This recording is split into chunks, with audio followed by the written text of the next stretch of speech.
اللهم إنا نستعينك ونستغفرك ونؤمن بك ونتوكل عليك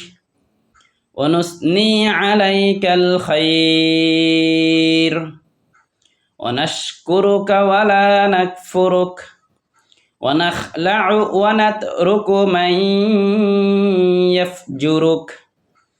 اللهم إياك نعبد ولك نصلي ونسجد وإليك نسعى ونحفد ونرجو رحمتك ونخشى عذابك إن عذابك بالكفار ملحق